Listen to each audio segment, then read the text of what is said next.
Welcome to the Drip, home of the 150% guarantee, where 100% of the time I'm going to be over 50% right.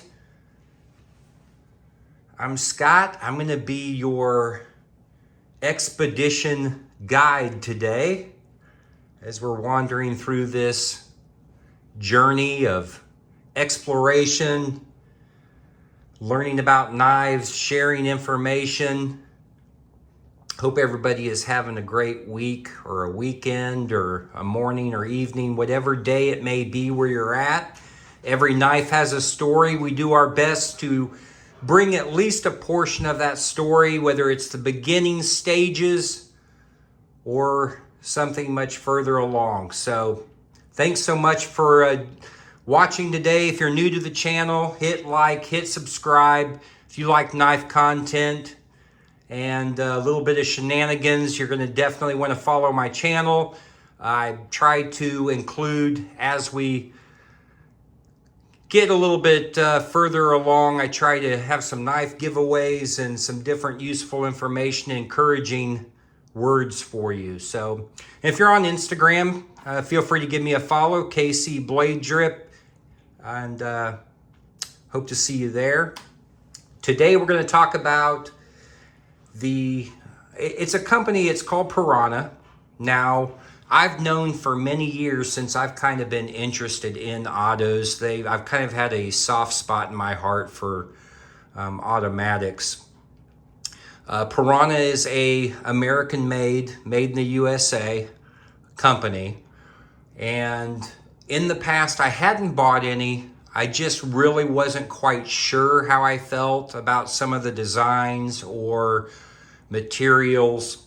I had handled a few of them, but there was always something else that I ended up pulling the trigger on that I wanted to get. So I was looking a few weeks ago at some different Piranha style or type knives, and I wanted to revisit it because, being that it is American made, I kind of wanted to just give it a little bit of a look and see, and maybe pick something out to try.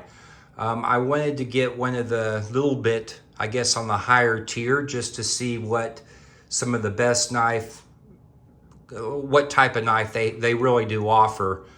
And so I ended up going with this one, which is the Predator. Now, as always, if you're interested, make sure to check your knife laws, things for where you reside, if it's legal or not. If it's not, just try to bear with me, maybe enjoy looking at this particular knife. And as always, give me feedback or comments. So as I said, this is the Piranha Predator. Now, when you receive this knife, this is the box that it comes in. It's kind of cool how it has the Piranha USA on it. Tactical. There we go, that word, tactical. So kind of a not an overly huge box. And then it comes in this little pouch, kind of like a velvet pouch.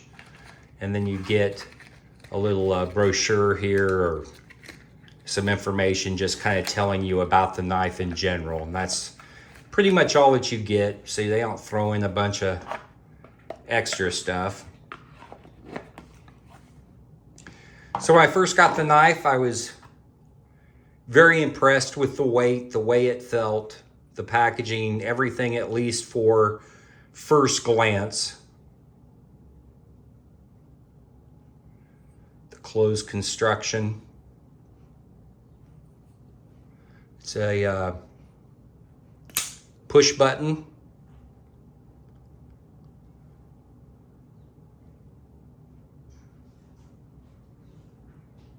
So as far as looking at the knife itself and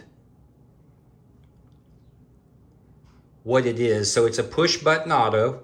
The steel that's used in this is a CPM S30V. So I'm very happy. That's a good steel. It's a really good steel to have on the blade. There is no type of real branding at all other than having the Piranha on the handle, as you can see here. So there's nothing else. There's no blade steel stamped on here. So they do keep it kind of towards that tactical black without having a bunch of stuff gunking it up. It's a black finish on the blade, plain edge, drop point, hollow grind. Came extremely sharp. It's got a nice kind of elongated swedge that runs along the top. As you can see, the profile on the top here. It's a nice thin, but it doesn't feel as thin as it looks. So you do have a little bit of meat, because at the top where this swedge is, it's kind of thin. But then when you drop down into the blade here, it does thicken ever so slightly. And then you've got that grind that goes up and meets halfway on the blade here. So very good at slicing. The tip itself also very good at piercing. This is advertised as being a combat style knife. Now, I don't know about you guys, but as far as myself, I'm not anymore going to be expecting that I'm going to be in combat. But that's what they kind of call it. With that being said, I'm sure that all that combat that you have for EDC in the office there, opening your letters or packages or whatever you may decide that you need to have a knife for, I'm sure it's going to perform those duties extremely well. It is a good feeling as far as the blade itself, the knife itself feels good. And you've got a large knife here without having a bunch of weight on it. The hole here, this isn't going to be any type of a flick because it is covered a little bit, and this is an auto, a push button. So this doesn't really do much other than the ergonomics. I think that could help with the balancing, because if you put your finger, basically the middle of the knife is going to be right here, and it balances perfectly. So I think that the way that they have it with that forefinger being right about here, I think that may be taken out for either balancing or for the weight distribution, or maybe it's just looks. But a very capable cutting tool, puncturing tool. It is locked up secure. Now you have a one thing I noticed, you have a slight bit of wiggle on the blade here. When it's locked up, it does move just a tiny bit, but it doesn't back and forth. Back and forth it does, up and down it does not. So other than that, it's pretty secure. I want to look inside here real quick. Okay, so we can see that the handles themselves are a solid construction. There's no milling inside. And you really don't see anything that has to do with that pivot in there, because everything's pretty closed off. The handle itself is going to be, this is a aluminum, black anodized aluminum handle. Machine textured, as you can see with the texturing across the handle here. It's really, at first I thought it almost felt like some type of a plastic or a carbon fiber reinforced or glass handle, but it's not. It's actually aluminum, and it's smoothed out and textured, so it is extremely light on the handle. And the texturing here gives you some good grip. You do have a couple of places with jimping underneath here where your fingers automatically are going to kind of be forced to go into the handle when you're gripping it. So when you grab it like this and you wrap the rest of your fingers around, you can see the handle itself is very adequate for a large hand. so you have plenty of real estate to be able to grab the knife and to be able to hold it. That thumb ramp up here with the jimping on the back and at the top of the knife, whenever I put my thumb there, it rests very well against it. The jimping feels great against your finger. Very subtle, but it does give you lots of texture and grip at the top so that your hand won't do any kind of movement or sliding. If you go to thrust with the knife or you're working with it, cutting, this is going to definitely give you some texture and some grip. Underneath here, same with the jimping. That's going to really lock those two fingers in. And with your thumb, it's going to give you lots of control and ability to use this knife. If you flip it around to a reverse grip, albeit not the most comfortable, but with your thumb here on the jimping on the back of the handle, you do have quite a bit of control, and it does feel good in the hand, just like this. And you can see that's a pretty large knife. The blade itself is pretty long. So, I mean, if you pierce or stab something, you're going to be able to go into it quite far. I mean, this is, I think we're looking at a 4-inch blade. I'm going to get those measurements for us just so you guys have a real idea what we're looking at when I'm talking about the size. The lock here, or as far as the lockup, like with most automatic knives, when you push the button and this thing fires out, you've got a nice lock up here, and to put it away, you just push the button in to release and then fold it in. As you can see, that's very springy just by pushing it. So you have a good snapback spring action on it. The button itself sticks up a little bit.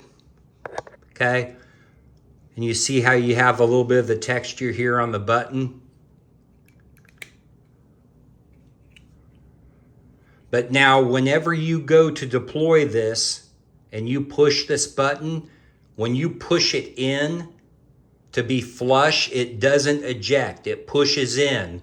But then you have to continue the action of pushing it in for it to actually fire. So right now I'm pushing it in flush, but then I'm continuing to push in, then it fires.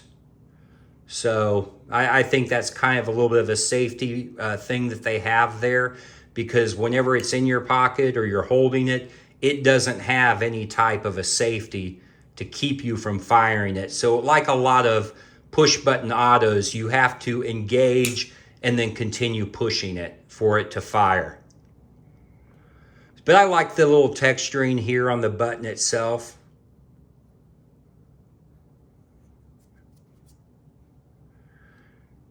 With the texturing and the size of the handle, which is definitely a plus on this knife, and it's thin enough that when you drop this thing in your pocket, it's gonna feel good. It actually really fits in the pocket well. You do have a little bit extra that's gonna hang out, so it's not a deep carry clip. But with this black color and the way that the clip is, you don't really notice this too well in the pocket, and you have an area where you can pull it out pretty well. This is going to be for a tip up carry only, and it's only going to be for right hand tip up carry. So no lefties on this one. The clip is nice though, a nice design. This won't wear your pockets out, and yet it gives you quite a good, nice grip onto your pocket. The screws along here that they have, the little pins, and the screws that go in the other side, they are recessed. So there's nothing that sticks out or gives you any rough edges along here. The top of the clip, it is recessed down into the handle. The screw itself sticks out just a little bit, but this is seated down inside the handle. So I like the way it's done. And this is a titanium pocket clip. So that's well done as well as far as the materials go to help keep this as light as possible. No lanyard hole on it. So if you are a lanyard fan, you don't have that on here. Nice centering on the blade, as you can see. Closed, complete handle. So it's two pieces of aluminum that are put together, sandwiched or pancaked together, squeezed and screwed in. But it's going to give you that closed construction, as you can see.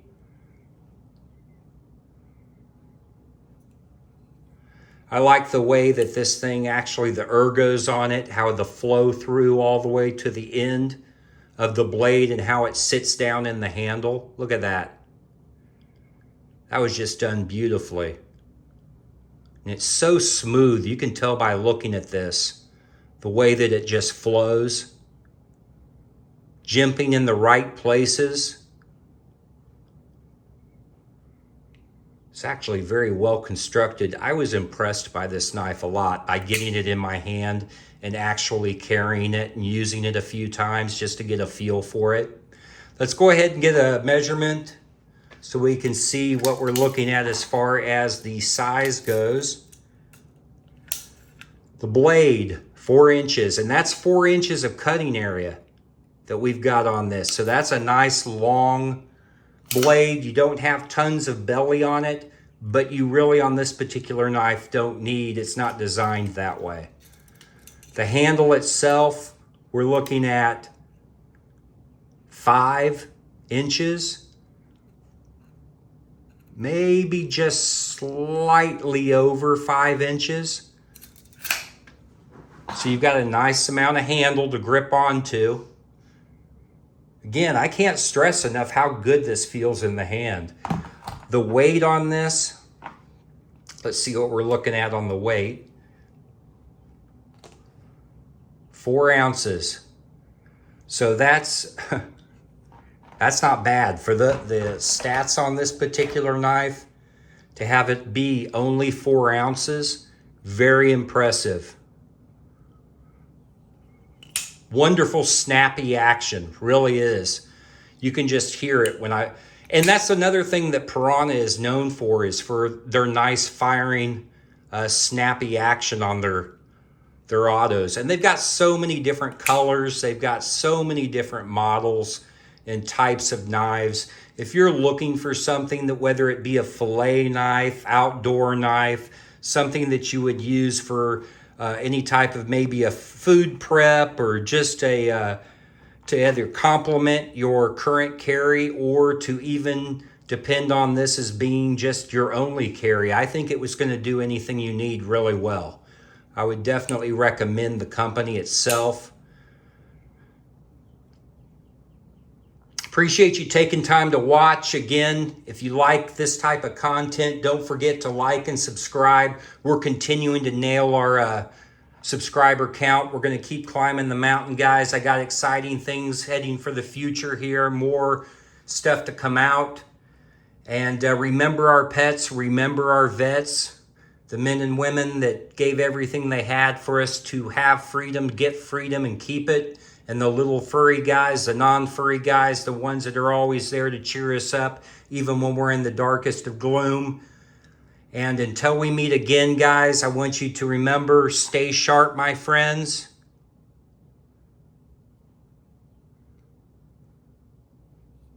This was the Piranha Predator, and I'm out.